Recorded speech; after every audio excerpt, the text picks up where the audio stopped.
భారీ disaster cinema నుంచి క్లీన్‌గా ఎస్కేప్ అయిన వాళ్ళు, అలాగే తగిలించుకొని మరి డిజాస్టర్ పుణ్యవాళ్ళు ఎవరో తెలుసా? 'రభస' సినిమాని ముందుగా రామ్ గారికి చెప్పారంట. ఎందుకో ఆయనకి ఆటకపోవడంతో జూనియర్ ఎన్టీఆర్ గారి దగ్గరికెళ్ళింది. ఈ సినిమా డిజాస్టర్‌గా నిలిచింది. 'నోటా' సినిమాని కూడా ముందు అల్లు అర్జున్ గారికి వినిపించారంట. కానీ ఆయనకి సెట్ అవ్వదని ఇటు విజయ్ దేవరకొండ గారి దగ్గరికెళ్ళడం, డిజాస్టర్‌గా మిగలడం జరిగింది. ఆంధ్ర వాళ్ళ సినిమా కోసం అందరికీ తెలిసిందే ముందుగా చిరంజీవి గారికి అడిగారంట. కానీ ఆయన స్టోరీ నచ్చకపోవడంతో ఈ సినిమా ఎన్టీఆర్ గారి దగ్గరికెళ్ళడం, డిజాస్టర్ జరగడం జరిగింది. 'బద్రీనాథ్' సినిమాని కూడా ముందుగా వివి నాయకర్, ప్రభాస్ గారికి చెప్పారంట. బట్ ఆయన బిజీగా ఉండడం వల్ల ఈ సినిమా అల్లు అర్జున్ గారి దగ్గరికెళ్ళడం, ఆయన కెరీర్‌లోనే డిజాస్టర్‌గా నిలవడం జరిగింది.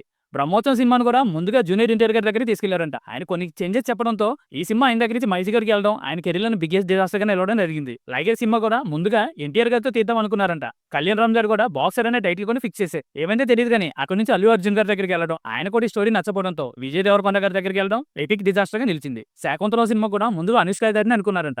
కానీ ఆవిడ ఈ టైంలో చేయలేనని చెప్పడంతో సమంత గారి దగ్గరికి వెళ్ళడం బిగ్గెస్ట్ డిజాస్టర్‌గా మిగలడం జరిగింది. 'ఏజెంట్' సినిమాను కూడా ముందుగా ప్రభాస్ గారి కోసం అనుకున్నారంట.